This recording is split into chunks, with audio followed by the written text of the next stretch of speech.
So if we talk about how do we pass this faith on to the next generation, I think you have to spend time to know. Marketing companies are paid millions.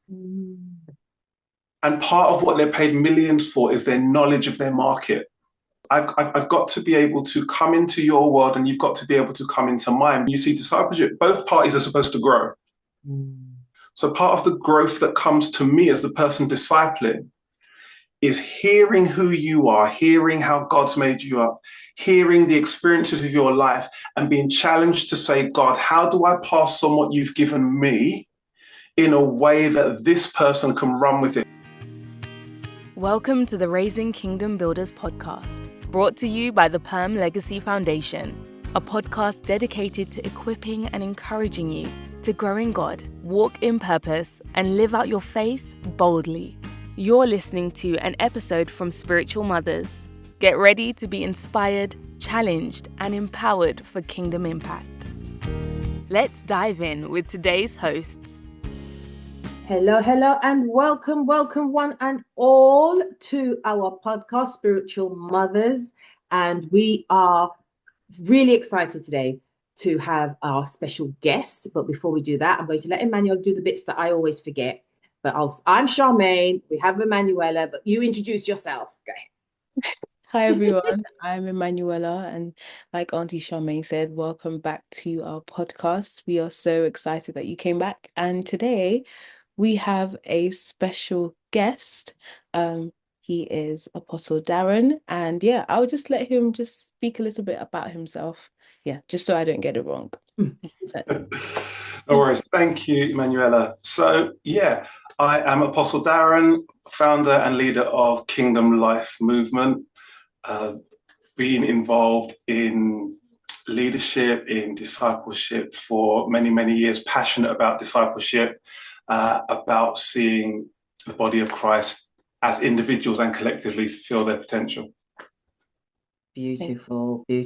And as the head of KLM, Kingdom Life Movement, you would be very well placed for our topic today. And, it's all part of the Perm Legacy, kingdom buildings, parenting, and just handing over and passing on what we're doing here within the ministry. And so today our topic is entitled Mentoring and Discipling the Next Generation of Believers. It's loosely based on Titus 2, verse 3-5. Talks about the older women passing on to the younger women, but we're not going to be sexist. We're going to make sure we're just passing on. So if you have a love for Christ, we're passing on the information. And so I would like to really allow you, Apostle, to just share your heart and as you're the guest, we'll let you have the stage in terms of this particular topic, but mainly because we want to just unpick your experience, the pitfalls, the things that you've had. How do we do that? Because it's a meaty title, but it's all about the how. How do we mentor and disciple the next generation of believers? Because there's a lot going on. There's a lot happening. And so how do we home in and make sure that the next generation are properly equipped? Okay, thank you, Charmaine. That's such a big question, and there are so many levels to it. I think the first thing for me, I tend to say, is that if you go on a whole church level, so discipleship isn't just supposed to be something that a few individuals with quote unquote a heart for discipleship are doing within a church in a corner somewhere. And, if God favors you or you get it right, you happen to find the right people. It's not supposed to be like pulling balls out on the national lottery day and finding out whether you pick the right number. So for me, if you go back to the Great Commission, I would say if you read the Great Commission, in all of it, there's only one thing that Jesus actually tells us to do. He says, go and make disciples. Everything else in the Great Commission is a description of how you make those disciples. Everything else is a vehicle. So he gave the church one commission. So first of all, if you have to think about, I would say for the average church, if you were to have a look and ask what's at the center of what you do, what's at the center, where are you putting your activities? Where are you putting your budget? Yeah, most of Bearing them. in mind that Jesus actually gave us one commission. Yeah, yeah. A lot of them, it's evangelism, or they're feeding those who are down and out. There's a lot of activities that are happening. We're doing a lot. We've got counseling, we've got youth ministry. So it's there's a lot that happens. There is a lot. There is. And I would argue that a lot of our budget actually goes on Sunday morning. That's what we spend most of our time and energy on. And it's actually the thing that is least effective in producing disciples. Oops, that's the mic drop right there. Oh. Yeah. So when you consider that it's like we probably spend the least money on the one thing that Jesus told us to do, and the most money, we spend more money on lights and drums than we do on discipleship often. So I think for me, the first thing, if we're talking about passing this faith on, we have to understand that discipleship is actually supposed to be the mechanism by which the church operates. It's supposed to be the culture of the church, because it's supposed to be the pulse. So there's supposed to be the whole ecosystem of the church is supposed to be designed in such a way that we are imparting and maturing and growing one another. And so that discipleship to me talks about, it's different from mentoring. Mentoring, I can give you some instructions. I can give you a how-to. But if I'm discipling you, what I'm giving you is my life. I'm giving you a way, which is why the disciples didn't sort of sit at home and do an online Zoom course. They followed Jesus around.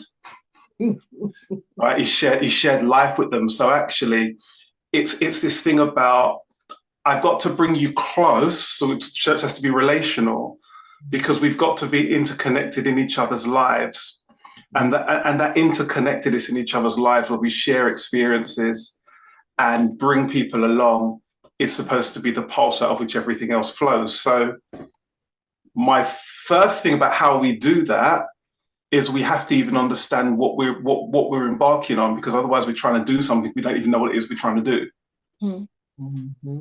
So first of all, we have to understand that this isn't an optional thing. It's actually what the church is supposed to be geared to. And if your church isn't geared to that, there's a part of your church where you are not building on the apostolic foundation. You have something else. So we have to acknowledge that and take that seriously as a church, so that people even feel empowered to disciple others. That's my first. That's my first thought on it. Yeah. So, what would you say to those ministries that have a booklet and they call it discipleship, and you sit and you have a class, 3 weeks, 5 weeks, however long, and it's all part of you on the onboard. They call it onboarding for some churches. This is what we do, this is what we believe, and they call part of that 5, 6, however many weeks course with your booklets, they call that discipleship. What would you say to that? I would say that can be part of discipleship, but that in and of itself is not discipleship. So when Jesus called his disciples, one, in the Jewish culture, they knew what he was calling, but back then, the whole point was if you said, follow me, then you were being called to walk with the rabbi, which meant that you were being called to learn what they learned, learn the stories that they learn how they told their stories, the way they did it, to the point where they would say in olden times, may the dust of your rabbi cover you, because that's how closely you were supposed to walk with your rabbi. Which is why when later on, when the disciples were standing before the Pharisees, they said they knew they'd been with Jesus. Why? Because they looked like him. They sounded like him. Mm-hmm. And so that was the concept. And the proof of your discipleship was how much did you look like? How much were you almost a photocopy of your rabbi? Mm-hmm. That was the measurement. And that talks about proximity. that talks about space and time. So doing a course is fine as part of it, and that is maybe a branch of mentorship flowing from discipleship, but it in and of itself isn't enough. And if we just leave people with courses, often we leave them with information, which is the what, but you find so many believers that don't know the how. So if I give you a simple thing, we talk about prayer. Mm-hmm. Many believers can tell you that they should pray and they can tell you why, but they're still stuck with the how because they've not been brought into the life of a praying person. Mm-hmm. To see you pray, to see you pray in good times, to see you pray when you're with them and you suddenly get a phone call, to see the outflows of that, to see those spontaneous moments where you're cooking on the stove and suddenly a vision opens up before your eyes and you have to turn off the stove and now you're in prayer. And now they've not seen all of that, so they don't know the how. Mm-hmm. And this is what discipleship is there to impart. It's not just the what, which is a very Western mentality. We like knowledge. Mm. It's the how. And so that's why it's got to be more than simply a course. It's got to be, we're talking about passing on this faith. It's got to be people bringing younger believers into their life, into a space in their life and coming along to say, journey with me. Yeah. Mm.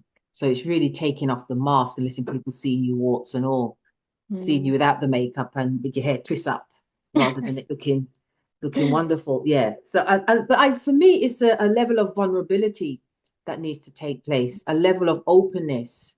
Not so much about, I don't want them to see me how I am at home, but it's really, I want them to see Christ and see me following him, and so passing it on. So with regards to that, what do you think, and just, diverting, we'll come back to your other thought, but what do you think is the need, the necessity in this day and age to be able to have that one-on-one closeness with people, to disciple them according to scripture?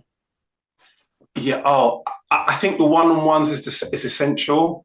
I think all levels of it, because it should be from bigger to smaller groups to one-on-ones. It should be happening in all those spheres. But I think the one-on-ones are essential as well, because I think, again, you have to form relationship, and vulnerability and openness happens better in smaller groups and spaces.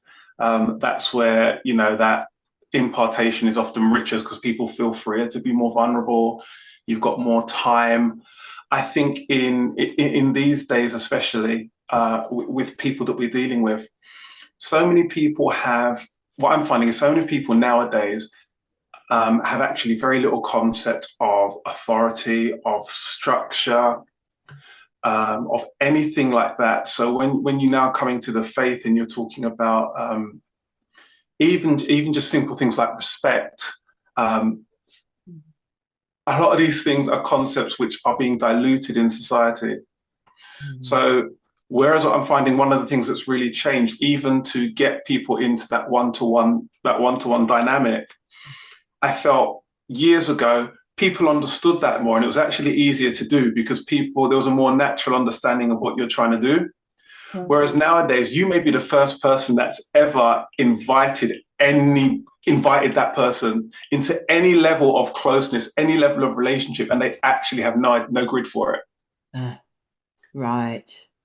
And so that one-on-one space to build that relationship and demonstrate what that life in Christ actually looks like in even having that relationship. So, okay, what do you mean? What do you mean I can talk to you? What does that mean? What do you mean you're going to show me something? What does that mean? And I find that especially discipling, and in particular discipling, I'll pick out young men, for example. Sometimes they've never had an older man come along and show them much of anything. And so the whole space is new. And so that one-to-one time is really necessary for them to even feel that they can open up and then even open up more in the church community. I think that's one. I think the other side of it is we're receiving information like never before. If we're not willing to invest the time, Satan will. Satan will. Write that one down, Emmanuel. I saw you like, oh, write it down. Yeah, he Satan will. Yeah. And we lose people because the whole battle in the earth is about discipleship. It's not that there's no such thing as non-discipled person. The only question is, who are you being discipled by? We're all being discipled. Yeah. You've been discipled by Netflix or Amazon Prime or your Instagram accounts, your Facebook accounts, your TikTok accounts. So if we are not willing to spend that one-to-one time, and I'll be strong about this, then what are we praying about? Because we want God to do something we're not willing to do. So, yeah. You're right there, Emmanuella. Yep, I'm good. Good. I wanted to, you spoke about one of the challenges being, well, when it comes to discipleship, being like the novelty of it all, especially in today's age. Like you're having to navigate new spaces and it's not as common as anymore. Do you think that's a challenge of big churches or small churches? Because I can only imagine for like really big churches, they can only accommodate like groups, but that one-to-one when it comes to like time restraints or commitments, it's a bit harder to, it's a big investment into someone's life. So do you think it's just a thing that affects big churches, small churches? And if it, either one, how do we navigate that so that the culture of discipleship or the importance of discipleship is not lost? That's a good question. I think it's a challenge for the body of Christ at large in the West, because I think largely, especially recently, I think we've kind of built churches without discipleship. So I do. I honestly think we do. I think we would have a more mature church. The evidence is the maturity of the church in the present age. So if you want to know whether we've largely been doing discipleship, you look at the average maturity level of the believers in any area, and that kind of gives you your answer. And I've been banging my drum about this for over a decade. So I'm quite passionate about this. So I would say, I think your question is a good one, and it reveals a lot about where we are as a church. Imagine you've got a large church and you're saying, my church is so big, I can't do discipleship. So let's flip that around. My church is so big that I find it hard to do the one thing Jesus commissioned us to do. If your church is too big for discipleship, then we need to be going back to God and ask him, what does discipleship look in this sphere? Because all of the other stuff we're doing doesn't make sense. Because all of the other stuff we're doing it with undiscipled people. So you're sending undiscipled people into your evangelism ministry. You're sending undiscipled people to go and do prayer ministry. You're sending undiscipled people to feed the homeless. You're sending undiscipled people and calling them deacons and elders in your church. It doesn't make sense. If your church is too big for discipleship, your church is too big. And if you can't figure out a model, you don't legitimately, you have no legitimate claim to have a church. You've built wrongly. You've not built on the foundation of the apostles and prophets with Jesus Christ as the chief cornerstone. You've built on something else. So, mic drop. Many mic drops. Those who are listening, that silence was the stunned silence of ouch, ooh. Many mic drops. What would that look like in terms of, you spoke about how Jesus' disciples did life with him, they ate with him, they walked with him, they followed him around, they looked like him. What would that look like now when you have about maybe perhaps 2,000 people at a church, 1,000 people at a church? You have different groups, you have the media team, you have this, and of course that's all about serving. How does serving and discipleship, I guess, overlap? Because people will be like, oh yeah, I am being discipled because I'm a part of media, I show up for media, we go out for socials, we talk about life stuff. is that a form of discipleship? Or yeah. Yeah, that's good. That's really good. I think when you're in large bodies, so there are two answers to that. I think when you're in a large body, you have to start to think about what different bits of that church are designed to do. Right. So the big Sunday morning gathering where you've got 2,000 people in the building, there's only that, the only level of discipleship you're going to get out of that is listening to what comes out of the message or whatever is presenting on the Sunday morning. But I think you're going to have to look at fostering a culture in the smaller groups. What smaller groups do you have? What are the breakout groups? If you want to call them life groups or whatever, you can call them that. But then you're going to have to ask yourself, if that's going to be your model, it's going to have to be pretty good, because what your life group can't be, which is what a lot of our life groups are just mini Sunday mornings. Yeah. So it can't be that. It can't be just sort of like Sunday mornings, just vacuum packed to micro size. Your small groups are going to have to be places where the people that are leading those groups are even empowered to understand that they themselves now have a shepherding role, because actually in a really large church, the guy on the stage every Sunday isn't pastoring. He might call himself that, but he's not really pastoring. The work of pastoring is done on the one-to-ones and getting among the sheep. Your group leaders are pastoring. They're doing the main work of pastoring. And your pastoral duty is helping your small group leaders. Yeah. You're pouring into them, and they should be the ones on the ground pouring into in the small group. So I think you have to be really intentional about your small groups and build cultures of discipleships in those spaces. And then the one-to-ones kind of come out a lot of those type of spaces. So they're not just the leaders. As you've got more mature people coming up, they then disciple the younger ones in that group, and so on. And I think you've got to build a culture in those groups there. And I think, back to your point, the ministries that you're serving on, media team, prayer team, usher team, that should all be part of discipleship, because what you're having in the midst of there is you're having teachable moments. But the people leading those ministries have to be aware of that, because so that when things are happening on the spot, it's not just all about do. They're also picking up those points to say, right, okay, saw a little character thing here. This is a lesson we can pull up for after, or is it something I can talk about in the moment? I think there has to be an awareness, even when we're in our different teams and the people leading those teams, that, as I say again, everything is a discipleship. Everything potentially is a discipleship moment. It's part of walking that out.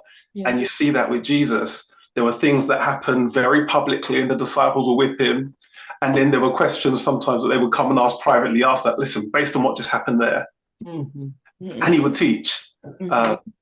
And he would do it in the groups, and he would do it in the groups, and then he'd do it in the smaller groups of 12, then he'd do it in the groups of 3.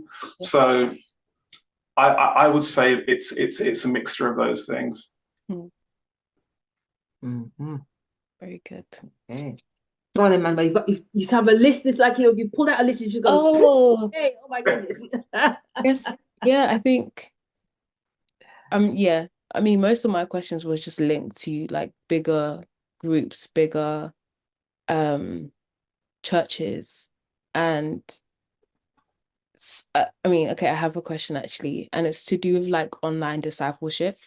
So a lot of people are saying like, I'll watch church from home, or I'm your online member. And they're like okay with that because of like distance or whatever. And there's been recent like debates about that's not really a thing. Like, you can't say that you're an online member of this church or your spiritual covering if you watch them from YouTube.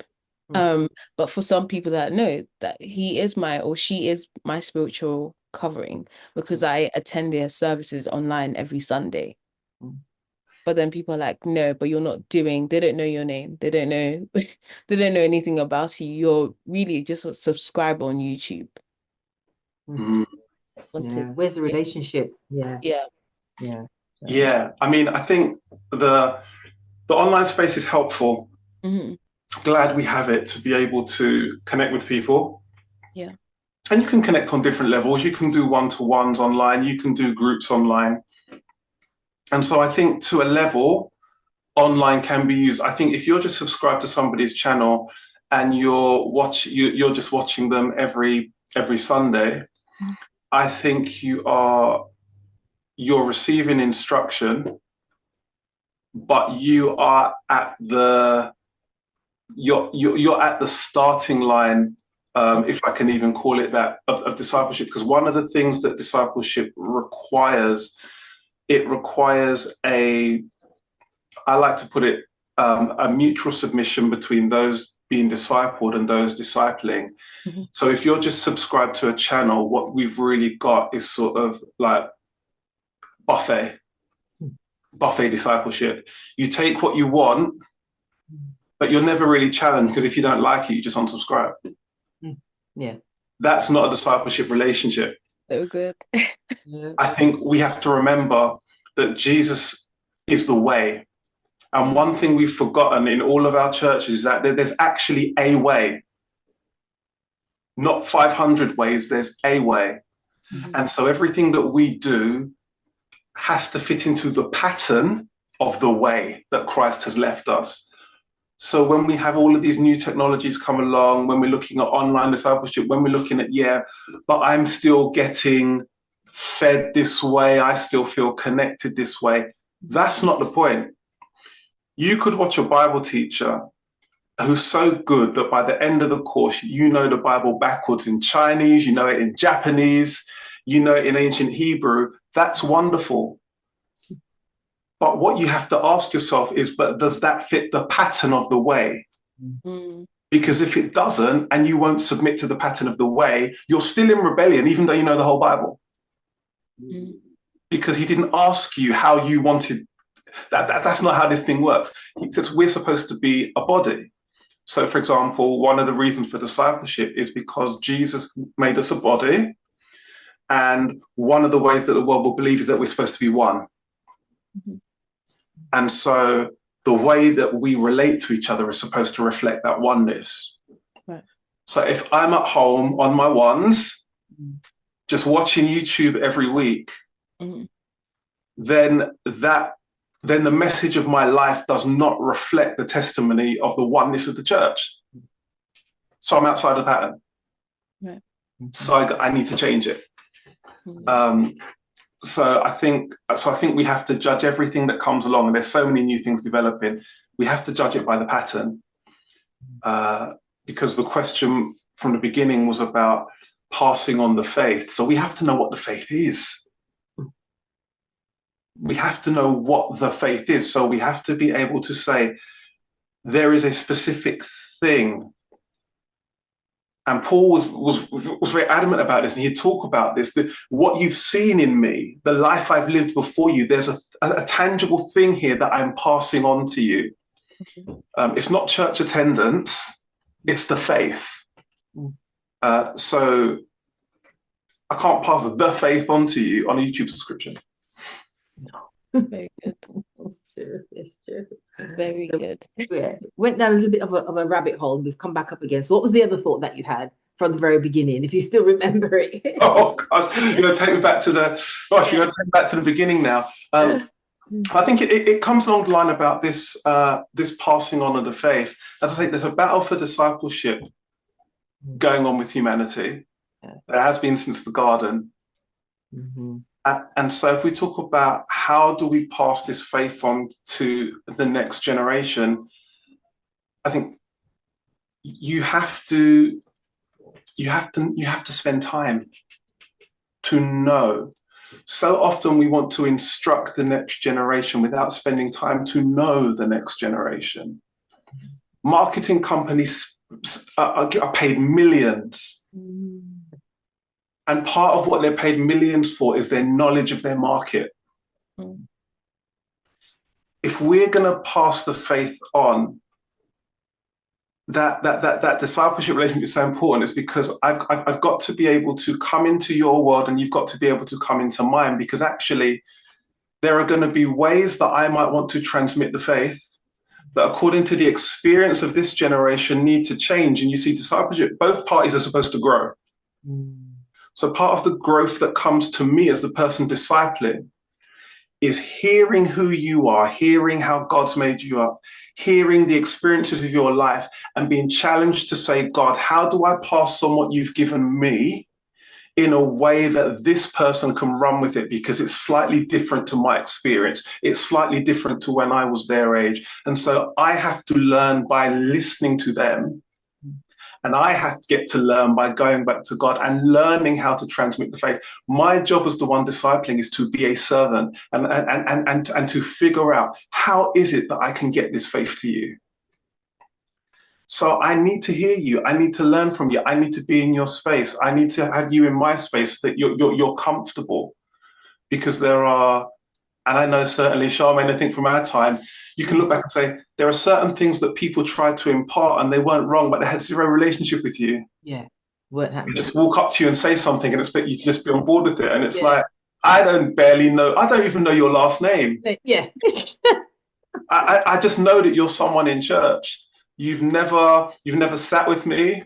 When I felt like I was going through hell last week, where were you? I don't know who you are, but you want to come and just give me random bits of information. No. And so I think this society that keeps us always busy, I don't think it's accidental. It breaks apart family, it breaks apart community, and it's an anti-discipleship culture. It's led us to isolation. The pandemic has led us to just sit in our house. If somebody says, "Oh, when are you coming around?" It's like, in your mind, the world ends. It's like coming round.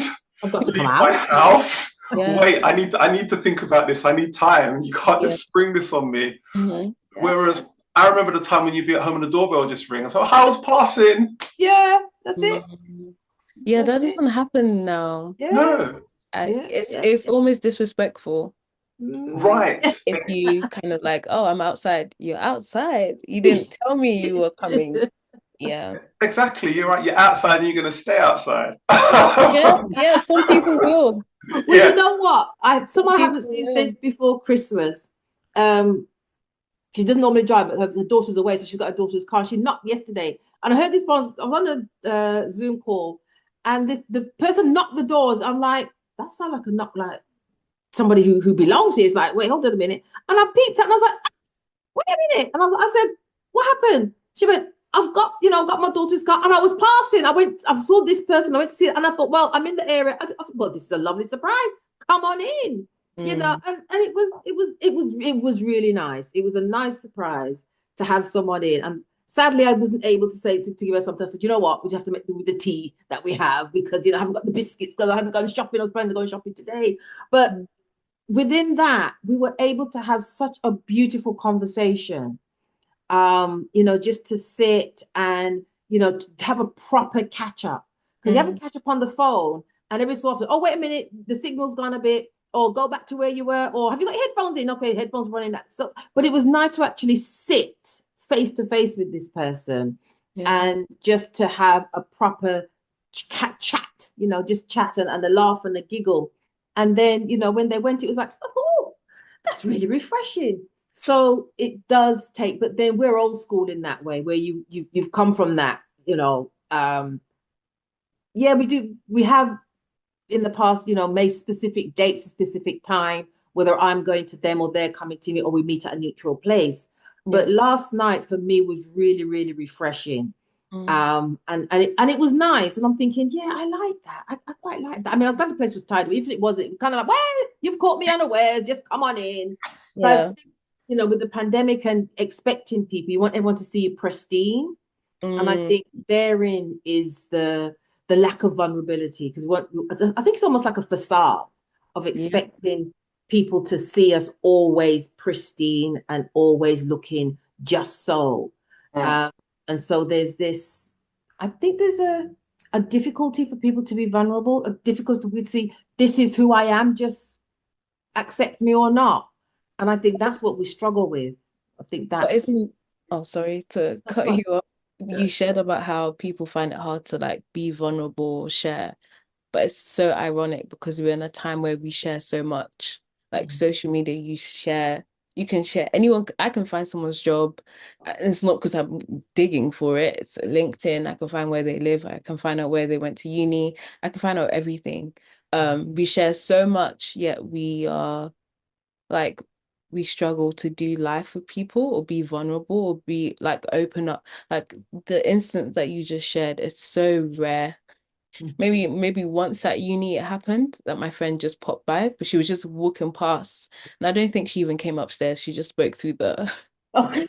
she just spoke through, Intercom. through the like ring doorbell thing. Yeah, like it's so rare. You have to like plan months or weeks ahead that, oh yeah, I'm coming by. And yeah. Yeah, and I think, and this is the thing though, when we talk about discipleship, what we're talking about is if you want to go to the old word, we're talking about Christian formation.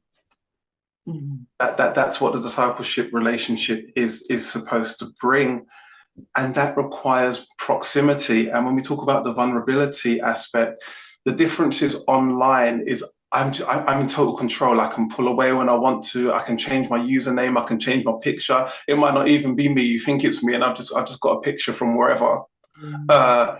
We can do all of that, but the whole thing about this Christian relationship, and it takes from both sides, is that there is that vulnerability. There is the whole we're going to be in each other's space. And as I always say to people, one of the things always say to people at the beginning of the relationship, one of the things we have to understand about this is that when it gets difficult, we don't just tap out, we don't run away. When we have issues, if you're offended with me or whatever, we sort it out. This isn't the space where we just run away because we're connected by eternal blood. So we don't model that here. Yeah, we learn to disagree well. And if that's going to look ugly in a moment, it's going to look ugly in a moment, but we walk that out. Yeah. That's part of discipleship. I think we read the Bible.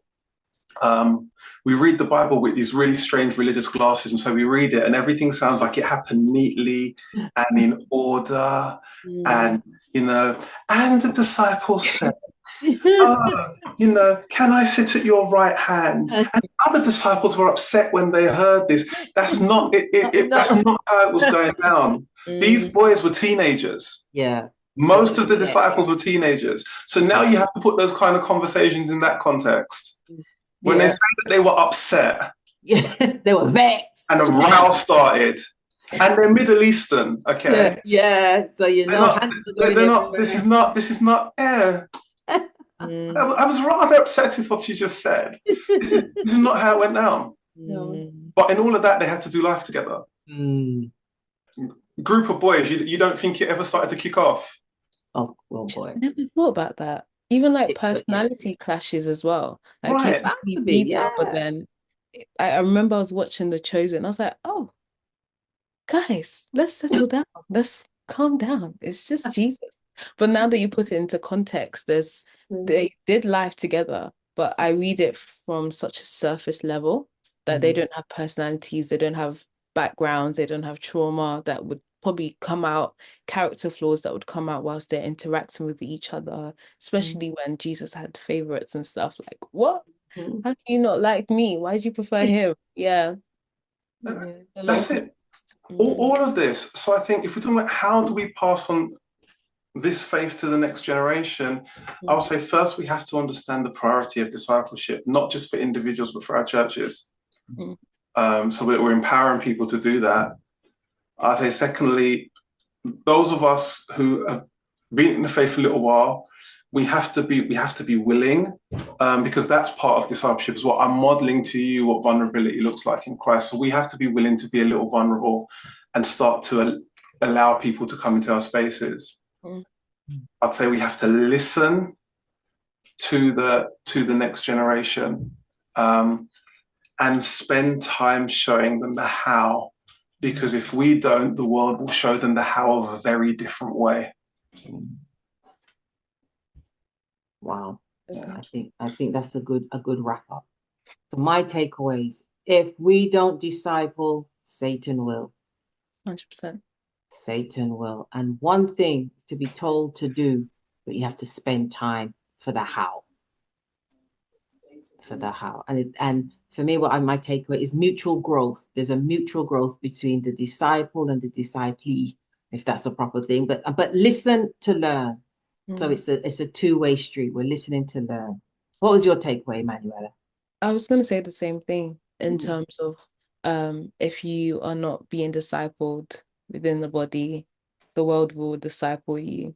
And it's happening. Like it's not the most subtle way. Like you said, Netflix, culture, society will disciple you because you are doing life with them. If they're teaching you how to do money or relationships, then that's what you copy, that's what you imitate. And what you said about we can't really send out people to do things when they're undiscipled. Like you can't just say you're a deacon, you're a minister, you're a choir leader, but there's nothing that you've kind of imitated or something that you've learned to now pass on. So it's kind of going back really, and getting those foundations. Yeah. And also relying on God, what you said about whilst you're discipling someone, you're asking the Lord questions like, how do I address this character flaw? So it's submission, but it's like this 3-layer submission that's going on. So it's not like you've arrived and you're like, this is what I know, follow me as I follow Christ. But yeah, no, follow me as I follow. Yeah, without the Christ part. But yeah, those are my takeaways. Mm-hmm. Fantastic.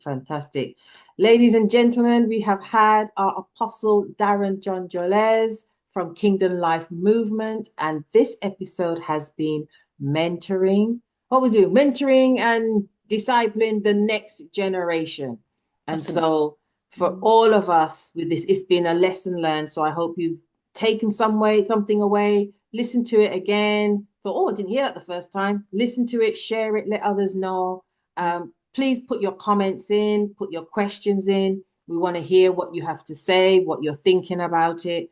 And that will help us feed into a next episode in terms of what you want us to talk about. So thank you very, very much for your time. Thank you for listening. And we're going to say peace out. Did I forget to do something, Emmanuella? Please like, comment, and subscribe and share. And we will see you next episode. Okay, blessings. Bye. Bye. Thanks for joining us on Raising Kingdom Builders. If this episode blessed you, be sure to subscribe, share, and stay connected. Keep growing, keep building, and keep walking in faith. And before we go, here's a word to encourage you from Prophetess Alleyne. That we will serve God with our heart, with our soul, with our mind, and that you will make disciples of other men for the glory of God.